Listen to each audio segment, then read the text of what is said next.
Comment on fait en vrai de construire un projet ensemble Oui, avec les personnes qui vivent avec une maladie d'Alzheimer, avec leurs proches aidants, puis avec, je pense, l'ensemble de l'écosystème qui vient. C'est-à-dire, c'est un défi, c'est certain.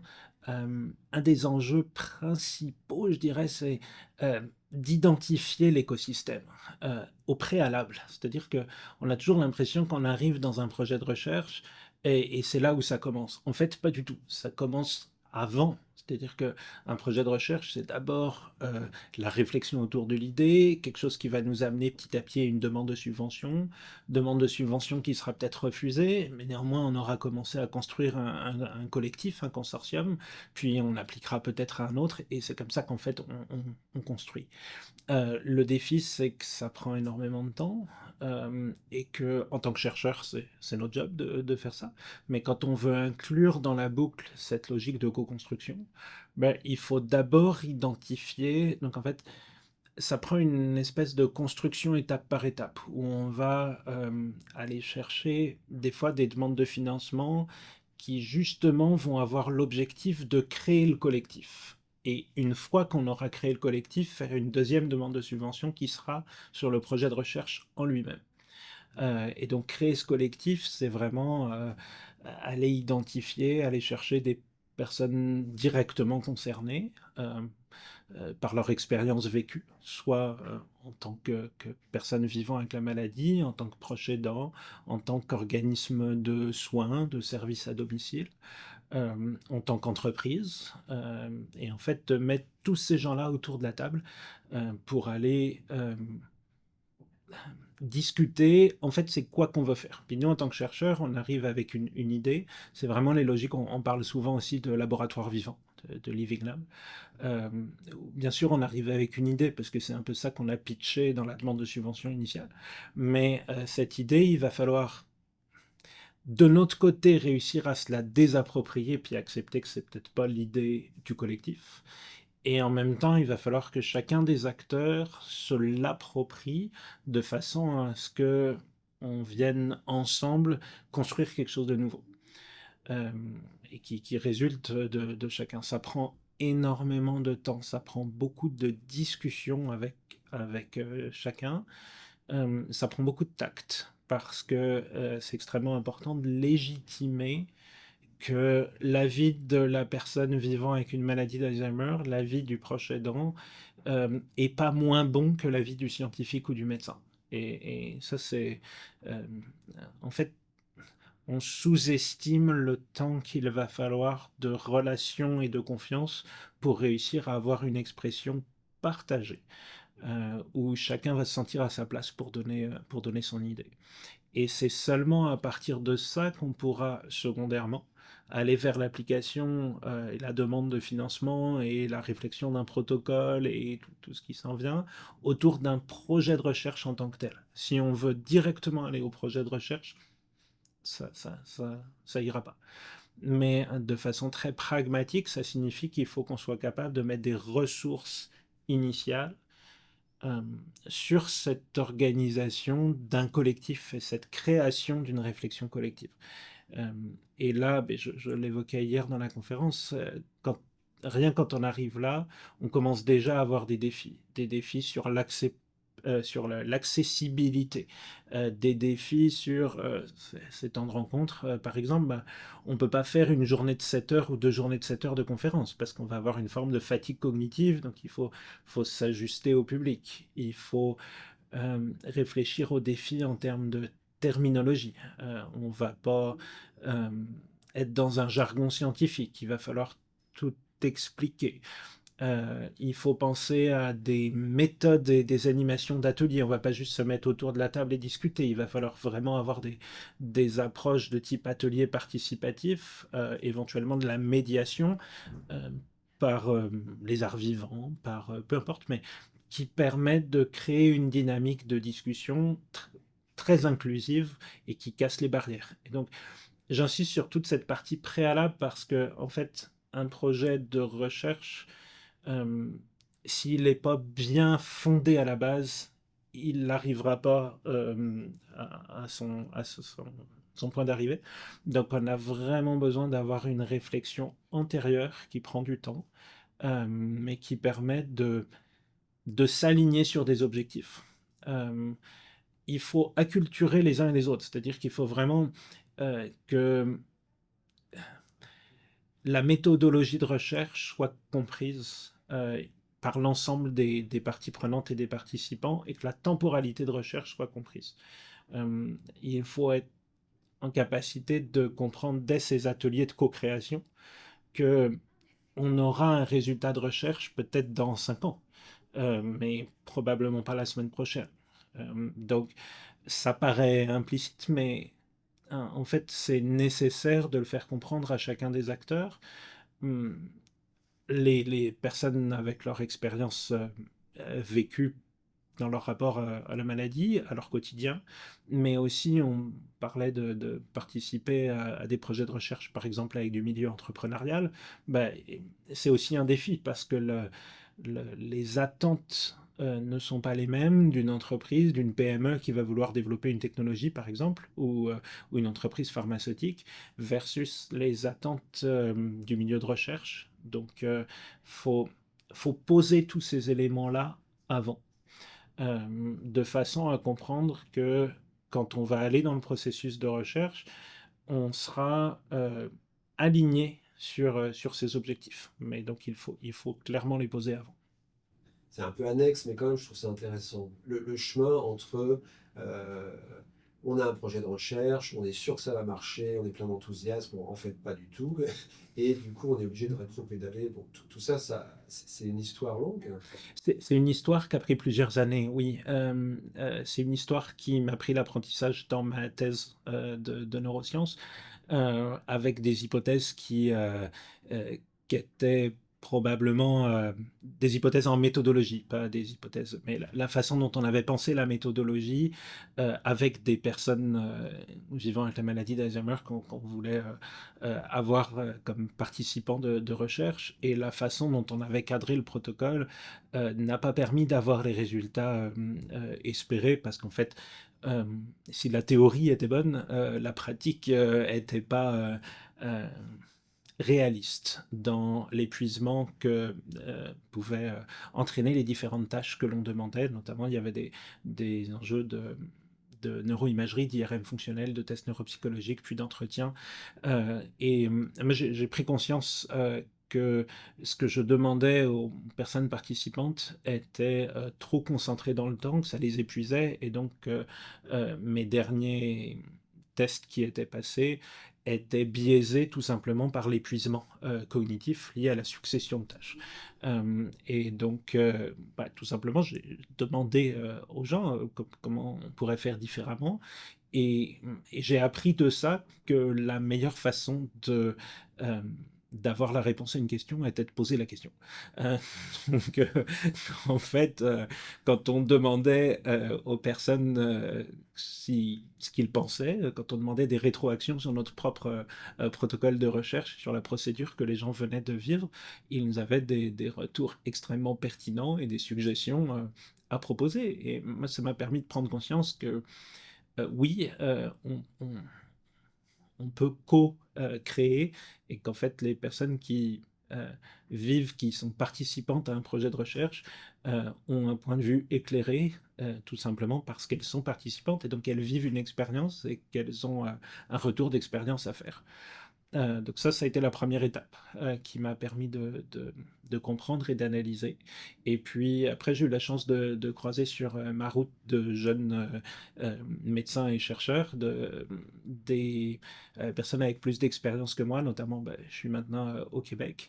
Et les sciences du design ont toute leur place dans les logiques de laboratoire vivant, et j'ai eu cet accompagnement de la recherche au Québec, notamment avec des gens comme Nathalie Biard à l'Institut de gériatrie à Montréal, qui m'ont vraiment aidé à prendre conscience de toute cette organisation des laboratoires vivants qui permet d'être dans des processus de co-création. Et donc, petit à petit, j'en suis arrivé à cette expérience. Après, La première fois qu'on veut créer quelque chose, ça prend des ressources décalées. C'est-à-dire qu'effectivement, comme je le mentionnais hier, j'ai dû solliciter des collègues, des professionnels de recherche, une étudiante postdoctorale, euh, pour aider à structurer des premiers ateliers de co-création, pour faire les premières demandes de financement. Et on part de zéro. C'est-à-dire que finalement, on doit dédier du temps de professionnel pour créer quelque chose euh, qui n'existe pas. Et donc, il faut aller chercher des ressources. Et c'est le jeu de la recherche, mais il faut mobiliser du temps de professionnels sur un projet pour lequel ils ne sont pas rémunérés, de façon à construire ce projet, de façon à ensuite avoir les financements et ainsi de suite. Donc, c'est sûr que c'est un processus qui prend du temps et qui demande d'avoir les ressources disponibles. C'est une prise de risque. Oui. Je veux dire, c'est une prise de risque et euh, quand on parlait à l'instant de la temporalité, je pense qu'il faut aussi que les organismes financeurs de la recherche et les décideurs politiques comprennent que si on veut des résultats tangibles euh, et non pas juste des effets d'annonce, cette co-création, elle est beaucoup plus durable, mais par contre, elle est beaucoup plus longue à mettre en œuvre. Et donc, il faut accepter de prendre ce risque. euh, Risque qui est aussi que, puisqu'on co-crée, on n'est pas capable de définir le résultat dès le début. On n'est pas en train de tester une hypothèse de recherche. Euh, on est en train de fabriquer l'hypothèse que l'on va tester. Et donc, ce processus-là, c'est un changement dans les mentalités. À quel moment l'idée, justement, de travailler ensemble s'est imposée, on va dire ça comme ça. Parce que pendant très longtemps, et d'ailleurs c'est toujours pas le cas ici, hein, ici c'est quand même très compliqué. On a bien vu hier un peu dans les ateliers. Enfin, bon, il y a quand même cette barrière. Vous êtes médecin, vous devenez malade, vous n'êtes plus médecin, hein, vous êtes malade. Bon, Euh, bon là c'est pas le cas au Québec. Le fait de travailler un peu, d'avoir été formé ici, comment vous comprenez? C'est purement culturel? Enfin, je veux dire, je crois pas quand même si. Euh, non, il y a plusieurs choses, je pense, dans votre question. Euh, euh, Disons que sur le plan médical, il y a quelque chose qui est assez différent dans son fonctionnement entre la France et le Québec. Mais par contre, sur le plan de la logique de travail ensemble, sur le plan de la recherche des Living Labs, par exemple, euh, il ne faut pas oublier que la structure de référence sur les Living Labs, elle est européenne. Enol, qui est quand même le consortium un peu de fonctionnement et de définition des Living Labs, qui fait référence au Québec, vient des pays du nord de l'Europe. Donc, en fait, c'est pas nécessairement le modèle où le Québec sera en avance, c'est pas vrai. C'est peut-être plus le modèle où la France pourrait apprendre, mais y compris de ses partenaires européens. Euh, Ceci dit, je pense qu'il ne faut pas noircir le tableau. Ça change dans ce milieu-là. On voit de plus en plus d'initiatives de co-création et de type Living Lab en France aussi. Donc, peut-être que l'historique, en particulier dans le milieu médical, très basé sur une recherche biomédicale traditionnelle, fait que ça prend un peu plus de temps à bouger. La culture est quand même un petit peu plus neuve dans d'autres endroits. Donc, on connaît aussi le positionnement très historique des facultés de médecine en France, elles sont plus vieilles que le Québec en lui-même. Donc, forcément, il y a une culture qui est plus ancrée. Mais néanmoins, il y a une évolution. Je pense qu'il faut quand même le souligner, il faut être positif. Faut pas s'auto-flageller en tant que Français. Je pense que ce serait pas vrai. Maintenant, je pense qu'il faut bien entendre qu'il y a différents modèles de recherche. Et on a tendance à penser la recherche médicale comme la recherche sur le médicament.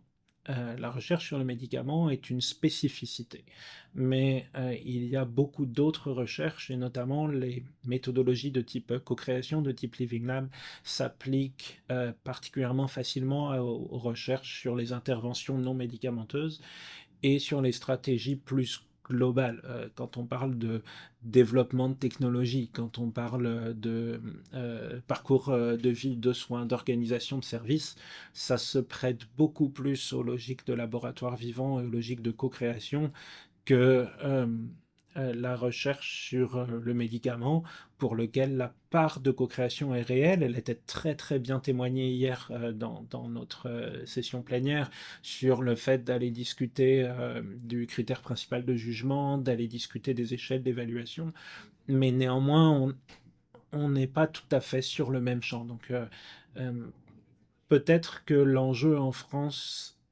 est n'est pas tant est-ce qu'il y a cette culture du Living Lab, est-ce que je pense que l'enjeu est plutôt de mieux communiquer sur la recherche qui n'est pas juste celle du médicament, mais une recherche beaucoup plus transversale, une recherche en sciences humaines et sociales, une recherche en soins infirmiers, une recherche en organisation de santé, euh, qui, elle, trouve à ce moment-là toute sa place dans ces logiques-là. Avoir la parole du malade, ça me paraît mais fondamental, parce qu'on passe à côté sans ça d'un nombre de choses incroyables qui pourtant, enfin cette parole permet probablement de régler des choses extrêmement simples, peut-être des choses complexes, hein, mais des choses extrêmement simples de façon simple, et ça bouleverse complètement le vécu du malade, ça c'est certain, mais pour reprendre un peu ce que certains malades de Parkinson disent, c'est-à-dire qu'ils sont prisonniers, ils sont vraiment prisonniers de leur corps. Là, être prisonnier de cette expertise, parce que c'est-à-dire si vous n'êtes pas expert, on ne vous entendra pas, comment on fait avec ça? Ça pose des questions éminemment complexes. Et sur cette plénière hier, il y avait deux positionnements qui, à mon avis, se répondent et vont très bien ensemble. Il y avait d'un côté l'expression je ne suis pas expert, mais je suis un patient partenaire, et de l'autre le questionnement autour de la représentativité. En disant, bah, dans cette vidéo d'Alzheimer Europe, elle est passionnante au demeurant, mais néanmoins on voit trois hommes blancs qui... donc ça pose la question de la représentativité, c'est vrai. Ce que je trouve intéressant est plutôt de le voir comme une notion de ruissellement.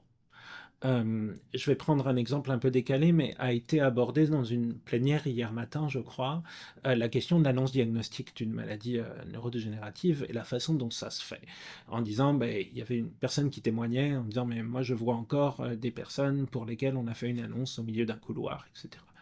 Puis on s'entend que on est tous d'accord que c'est pas comme ça qu'il faut faire. Mais on est aujourd'hui aux universités d'été avec une proportion, enfin une part des gens qui sont ici, qui sont des professionnels de la santé, dont des médecins, euh, et aucun de nous ne valide ça comme une bonne pratique, et aucun de nous, j'espère, ne fait ça.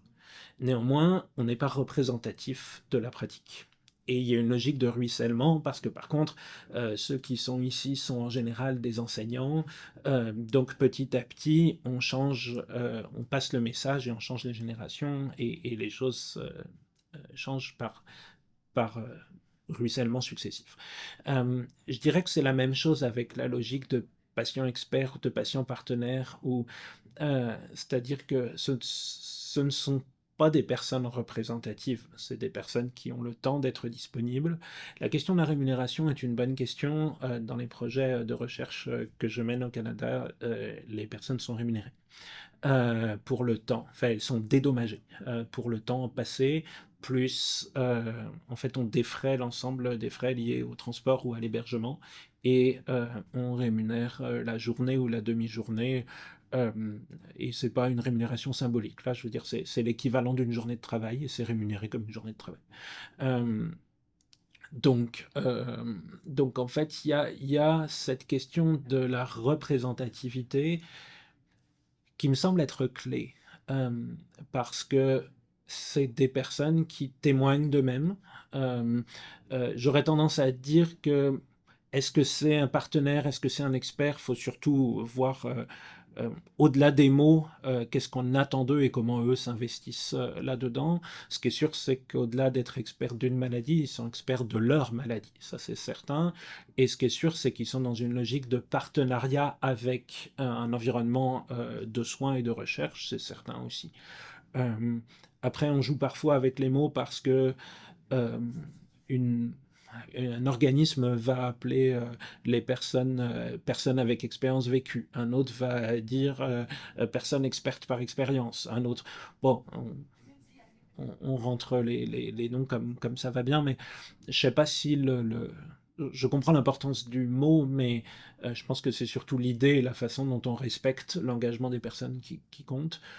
Euh, cette parole portée, elle est vraiment essentielle. Elle vient nous rappeler où sont les priorités. Euh, Ce qui est important n'est pas nécessairement de considérer la priorité apportée par la personne partenaire ou experte comme la vérité.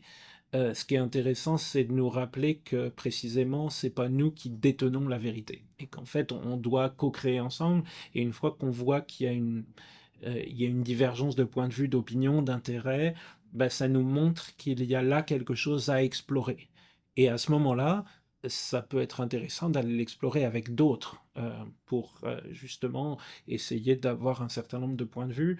Je dirais plutôt que quand les points de vue sont parfaitement alignés avec les patients partenaires, on se dit, ok, en fait, on est tous d'accord, c'est peut-être pas là où est l'enjeu et où on doit consacrer notre temps. Dès qu'il y a une divergence d'opinion, ça veut pas forcément dire que la personne euh, qui a son expérience vécue euh, détient la vérité, ça veut surtout dire qu'il y a besoin d'explorer cette question-là. Et donc à ce moment-là, ben, on met en place des groupes de travail, on met en place des éléments participatifs pour aller chercher un regard plus large. Je ne sais pas si on peut parler de phylactère, mais enfin, comment vous avez cherché les patients? Parce que c'est là que justement on va pouvoir trouver l'écart intéressant, tout ça. Alors, je dirais que là, il y a un certain nombre de stratégies qui existent. D'abord, un certain nombre d'organismes euh, euh, comme des associations de patients, comme des structures existent. Dans le centre de recherche à l'Institut de gériatrie de Montréal, on a aussi une cohorte de personnes âgées sans troubles cognitifs et on a aussi, à partir de nos cliniques de, de- de mémoire, une cohorte de participants qui souhaitent s'investir dans les dynamiques de recherche et que l'on peut contacter de façon à pouvoir euh, avoir le mot qui me vient est peut-être maladroit, un réservoir de participants potentiels. Mais ça, c'est pour des participants de recherche. Puis, je voudrais juste revenir sur la distinction entre, parce que c'est plus compliqué, les participants de recherche, des gens qu'on va aller solliciter sur un sujet donné, puis on est sur un protocole de recherche établi, il y a un consentement éthique, puis ils participent à, à la recherche, à un groupe de travail. Euh, Ceux-là, ils ne sont pas si compliqués à trouver parce que justement, on a préétabli sur la base des groupes de discussion, comme on disait tout à l'heure, on a préétabli que là, il y avait un sujet de recherche à aborder et donc on, on a mis en place un protocole, envisagé une stratégie de recherche et on va chercher des participants pour y répondre. Ce qui est un peu plus compliqué, c'est l'étape de co-création de la recherche pour lequel, à ce moment-là, les patients partenaires, pour reprendre ce terme-là, sont non pas juste des participants de recherche, mais bien des co-créateurs. Autrement dit, ils sont co-investigateurs de la recherche au même titre que le chercheur principal. Enfin, et là, ça, c'est un vrai défi aujourd'hui pour trouver ces personnes, pour les identifier. Et je rejoins ce que vous disiez à l'instant, c'est-à-dire que la limite, c'est que c'est un petit peu un vase clos. C'est-à-dire qu'on a des gens qui deviennent des experts de la recherche et qui ne sont plus nécessairement si connectés que ça aux besoins de terrain parce que ils sont devenus des super experts dont la vie devient celle d'être collaborateur à des projets de recherche. Néanmoins, c'est quand même des gens qui vivent avec une condition pathologique et qui, de fait, ont cette expérience vécue. Donc, euh, je dirais que c'est une espèce d'intermédiaire. Idéalement, on va dire, d'une manière d'une manière générale, si on regarde les pratiques de façon comme ça transversale, le Québec, les États-Unis, effectivement l'Europe du Nord, et puis le Sud, bon, est-ce qu'il y aurait peut-être d'ailleurs un mélange à faire, hein, ou pas, enfin comment... Euh, je crois qu'un de mes premiers conseils, ce serait d'apprendre à se parler. Je pense qu'il faut réussir à superposer deux dynamiques. Il y a une dynamique qui est celle du processus de recherche, plus appliqué, euh, recherche sur le médicament, recherche sur un dispositif technologique, sur peu importe. Et puis là, on est en train d'avancer dans notre projet recherche et c'est très bien comme ça. Il y a dans la maladie d'Alzheimer, il y a des recherches en ce moment sur des anticorps monoclonaux, il y a des recherches sur les interventions non médicamenteuses dans les symptômes psychocomportementaux, il y a des recherches sur développement de technologies, maisons intelligentes ou ce qu'on veut, et c'est essentiel, puis chacun doit avancer sur son cheminement de recherche avec sa question propre et ses participants de recherche, etc. Mais il doit y avoir un deuxième niveau qui est plus celui d'un level un peu macro où on réfléchit ensemble à nos méthodologies de recherche, comme on est en train de le faire aujourd'hui. Mais je pense que ça, c'est quelque chose qui doit donner lieu à plus d'opportunités, euh, entre autres de financement collaboratif. Puis ça, c'est une dynamique qui doit venir au niveau des États et des organismes subventionnaires de la recherche, de façon à favoriser le maillage et le partage d'expériences.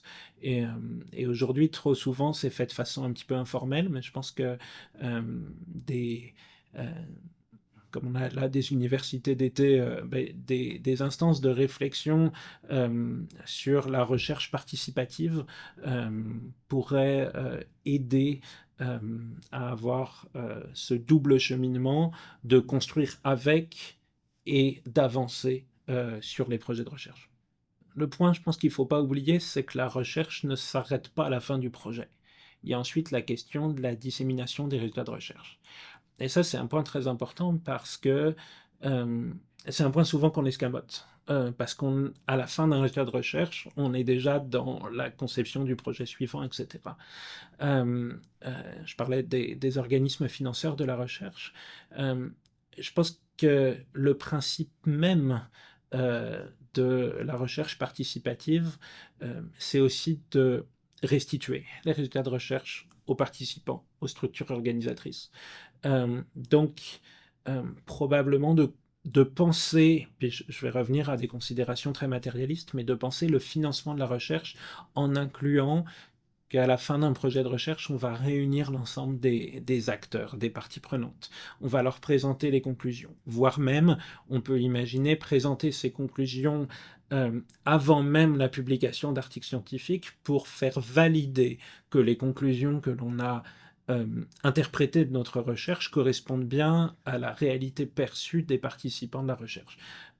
Ce processus finalement de validation tout au long, on a validé la question de recherche, on fait le recueil de résultats, on valide dans une logique de co-création aussi l'analyse des résultats avant la dissémination plus grand public. C'est quelque chose d'important, mais souvent les organismes subventionnaires intègrent assez peu cette dimension-là.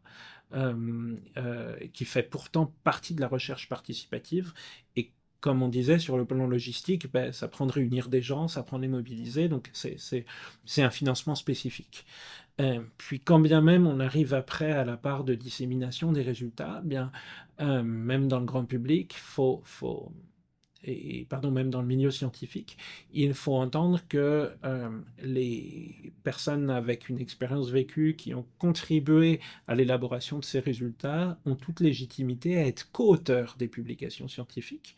Il y a une logique de propriété intellectuelle, pas forcément au sens strict de droit, mais il y a une logique de propriété partagée, parce qu'on a co-créé ensemble, et donc c'est extrêmement important d'avoir le nom des auteurs qui inclut, en dehors du cadre médico-scientifique, l'ensemble des personnes contributrices qui soient nommées qui soient nommés en remerciement si c'est leur place, mais qui soient nommés en co-auteurs si c'est leur place.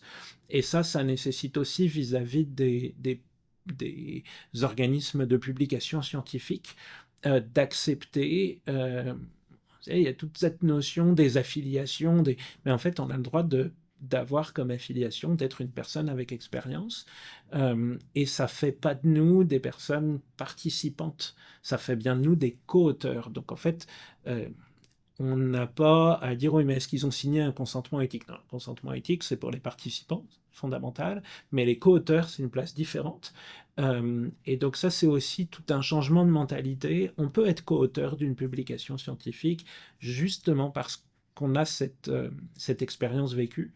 Et donc tout ce cheminement-là autour du transfert de connaissances issues de la recherche doit aussi être intégré dans la réflexion. C'est-à-dire que ce n'est pas juste l'élaboration, la réalisation, c'est aussi la valorisation de cette expertise scientifique. On avait des discussions sur le langage clair, mais il y a aussi toute cette expertise que l'on peut aller chercher auprès de nos participants, mais aussi auprès de nos collaborateurs, d'essayer de voir avec eux comment on peut rendre transférables ces données de recherche vers la communauté. Et en fait, c'est là où par effet boule de neige, on élargira notre cercle de collaborateurs parce que petit à petit, on aura de moins en moins ces experts très experts et de plus en plus une communauté large parce qu'on aura rendu nos résultats de recherche accessibles à cette communauté. Il y a un mot qui vient pas, mais en fait, vous tournez autour. Mais là, j'avais pas pensé avant. Là, il me vient de façon évidente parce que ça pose aussi la question des communs, justement. Ça pose la question des communs, en réalité. Il y a vraiment un truc intéressant là.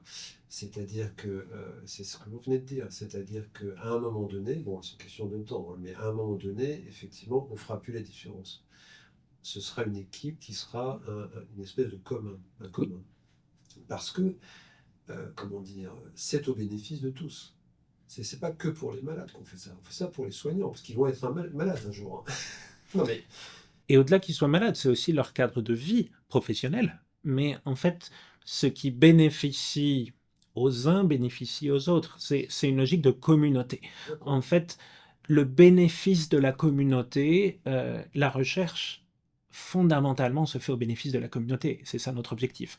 Et quel que soit le niveau de la recherche la plus fondamentale jusqu'à la recherche la plus appliquée, de la recherche en sciences humaines et sociales à la recherche sur le médicament, on est dans tous les cas sur la réflexion d'un bien commun et d'une communauté et de l'application à la communauté.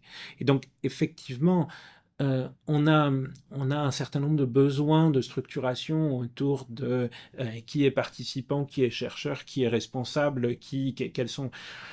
Il y a cette logique organisationnelle, mais il faut savoir la garder au cadre très spécifique du moment de la recherche et de la collecte de données, mais il faut savoir la retourner vers une logique du collectif pour être capable de renvoyer les résultats vers l'analyse collective et en sortir une richesse dans l'information qui sera au bénéfice non pas juste du regard du médecin sur tel ou tel symptôme, ou du regard du patient, si on est dans la recherche biomédicale, sur tel ou tel élément, mais bien les regards croisés de l'ensemble de la communauté.